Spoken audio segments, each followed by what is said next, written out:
പോകാനുള്ള കാരണം സിത്താര പറഞ്ഞില്ലേ? ഓ പറഞ്ഞൊപ്പിച്ചു. എന്റെ സുമിത്രേ, അതും വിശ്വസിച്ച് നിങ്ങളിവിടെ ഇരിക്കുന്നുണ്ടല്ലോ. അല്ല, അങ്ങനെ കൂട്ടുകാരിക്ക് ഒരു അപകടം പറ്റിയതാണെങ്കില് അവൾക്കെന്താ അത് നവീനോട് പറഞ്ഞാല്? എന്താ നമ്മൾ കുടുംബക്കാരോട് പറഞ്ഞാല്? അപ്പൊ അതൊന്നുമല്ല കാര്യം. ആ സിത്താരയുടെയും ആ കൂടെയുള്ള പെണ്ണിന്റെയും മുഖം ശ്രദ്ധിച്ചായിരുന്നോ? അവർക്ക് പോലും മനസ്സിലായിട്ടില്ല ഇവളെന്തിനാ അവിടെ നിന്ന് ഇറങ്ങി ഓടിയെന്ന്. ഇങ്ങനൊരു അഹങ്കാരം പിടിച്ച പെണ്ണ് നമ്മുടെ നവീന് വേണം.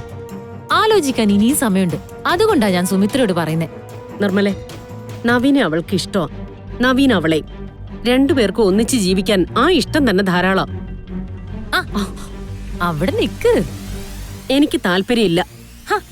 എന്റെ സുമിത്രേ, ഇതിപ്പോ നവീന്റെ പെണ്ണിന്റെ സ്ഥാനത്ത് എന്റെ കീർത്തിമോളായിരുന്നെങ്കിൽ നമ്മള് പറയുന്നത് വിട്ട് അവൾ അങ്ങോട്ടോ ഇങ്ങോട്ടോ ചലിക്കോ?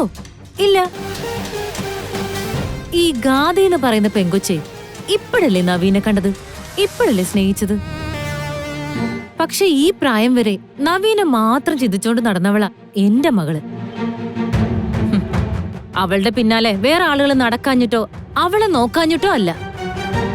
ഞാൻ നവീനുള്ളതാണെന്ന് പറഞ്ഞ് അവള് കുഞ്ഞുനാള് തൊട്ട് മനസ്സിൽ ഉറപ്പിച്ച് കാത്തിരുന്നതാ. സത്യത്തിലേ അവളെ ചതിച്ചതിലുള്ള ശിക്ഷയായി കാണുന്നതൊക്കെ. നിർമ്മലെ, ഇത് ഒരുപാട് തവണ പറഞ്ഞതല്ലേ. അമ്മയും നന്ദേട്ടനും നവീനും ഒക്കെ ഇത് തള്ളിക്കളഞ്ഞ കാര്യമല്ലേ. നിർമ്മല ഇനിയെങ്കിലും മാന്യതയുള്ള ഒരു അമ്മയാവാൻ ശ്രമിക്ക്. അല്ലാതെ സ്വന്തം മകൾക്ക് വേണ്ടി ആരുടെയെങ്കിലും പുറകെ ഇങ്ങനെ അലഞ്ഞു നടക്കാതെ. ഞാനേ വേറെ ആരുടെയും പുറകിലല്ല അലഞ്ഞു തിരിഞ്ഞു നടക്കുന്നേ, എന്റെ ആങ്ങളുടെ മകന്റെ പുറകെയാ.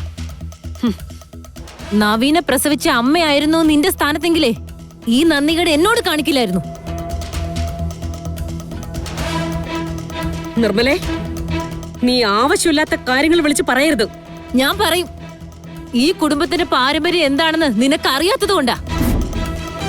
നീ അവനെ പ്രസവിക്കാത്തതുകൊണ്ടാ. അല്ലെങ്കിലും പേറ്റുനോവ് അറിയാത്തവൾ എങ്ങനെയാ അമ്മയാവുന്നേ?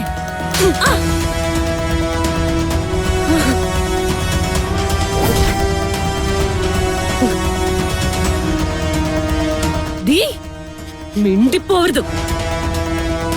പേറ്റുനോവ് അറിയാതെ അമ്മയാവാൻ പറ്റില്ലെന്ന് നിന്നോട് ആരടി പറഞ്ഞത്? അമ്മ എന്ന സങ്കല്പത്തെ പറ്റി നീ എന്താ കരുതി വെച്ചിരിക്കുന്നേ? അസൂയയും കുശുമ്പും സ്വന്തം മകൾക്ക് പഠിപ്പിച്ചു കൊടുക്കുന്ന നിന്നെ പോലെയാണ് ഒരമ്മ. അതല്ലാതെ അമ്മയാവാം, സ്നേഹത്തിലൂടെ. എന്റെ നവീനെ ഞാൻ പ്രസവിച്ചതല്ല. പക്ഷേ എന്റെ സ്നേഹം കൊണ്ട് ഞാൻ അവനെ എന്റെ സ്വന്തം മോനാക്കിയതാ.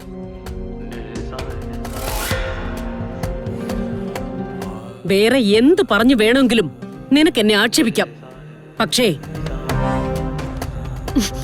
നവീന്റെ അമ്മയല്ല ഞാനെന്ന് നീ ഇനി ഒരു തവണ കൂടി പറഞ്ഞ നിർമ്മലേ, അത് ഞാൻ ക്ഷമിച്ചു തരില്ല. ഓർമ്മയിരിക്കട്ടെ.